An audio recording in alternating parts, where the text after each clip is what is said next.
النهارده يمكن ده بيدي لحضرتك او على عاتقك المسؤوليه شويه انك بتحاول زي ما قلنا بتصنع نجوم او الانضمام للشباب برضو ده بيفيدهم كتير في اهتمام من الناحيه الادبيه، في اهتمام من الابداع بشكل عام. أكيد أنا أصلا مدرس لغة عربية ومدرس بيحمل على عاتقه أيضا النهوض باللغة العربية ونقول تقديم التعليم للتلاميذ. أنا في الناحية الأدبية وكشاعر مسكت نادي أدب الأحيان طيلة 7 سنوات وأنا رئيس لهذا النادي، وقدمت من خلاله مبدعين متميزين الآن على الساحة الأدبية. كان التفكير إن أنا أتواصل من خلال هذا الإنترنت، هذا العالم السحري، مع المبدعين من جميع الدول العربية. فتم عمل منتدى اسمه منتدى عاطف الجندي الأدبي على الإنترنت، ومن خلال هذا المنتدى تحول هذا المنتدى إلى ملتقى إبداعي كبير جدا يحمل أو أكثر من 80 عضو، يضم بين 80 عضو بين شاعر وشاعرة من مختلف الدول العربية. قدمت هنا من قبل العديد من الأعضاء، والآن أقدم 3 أعضاء من المنتدى بنتظرهم مستقبل كبير إن شاء الله. الجميل في المنتدى إن احنا عملنا الآن ندوة خاصة، ندوة منتدى عاطف الجندي الأدبي في اتحاد الكتاب في مصر السبت الأول من كل شهر. فأنا بدعو حضرتك والسادة المشاهدين لحضور هذا اللقاء اللي بيأتي إليه من جميع محافظات مصر. المبدعون يأتون من جميع أنحاء الجمهورية.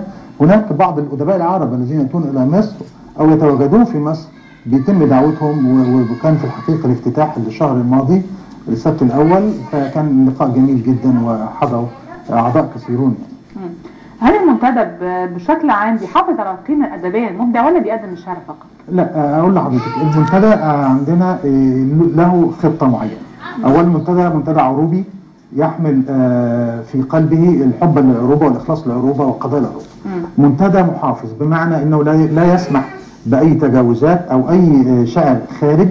منتدى دائما مع القضايا العربية ومناصر القضايا العربية. بالظبط، يعني دخلنا في قصة ان هو بقى منتدى عروضي. نعم. كيف بقى يناصر القضايا العربية؟ يناصر القضايا العربية من خلال هذا التجمع. يعني نحن مثلا أنا كشاعر، شريف كقاص وغيره كناشر أو صوت، كل صوت مختلف او كل نداء مختلف. نعم. بيحاول. وهذا المنتدى يضم بين جنباته كما قلت العديد من شعراء الدول العربية. إذا ذكرنا محمد زين السلوم من سوريا، وريما الخاني وزاهية بنت البحر، من المغرب عبد اللطيف غسلي والبتول العلوي، من تونس فيصل الزوايدي، وهناك الكثيرون من فلسطين لطفي الياسيني ومصلح أبو حسنين. هناك أسماء كبيرة جدا من الوطن العربي موجودة في المنتدى.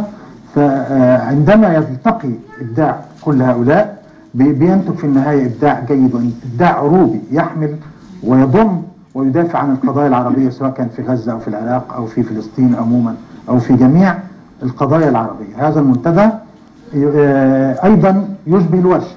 هناك احنا ورشة، لأن بيتم نقد الإبداع. حتى في ندوة اتحاد الكتاب بيتم توزيع إبداع وتنسيقه ونقده. نعم. يعني الشاعر أو المبدع من الإخوة الزملاء بيتم نشر قصيدة له أو عمل بينشرها بنفسه، وبيدخل هناك نقاد وهناك مشرفون على كل منتدى.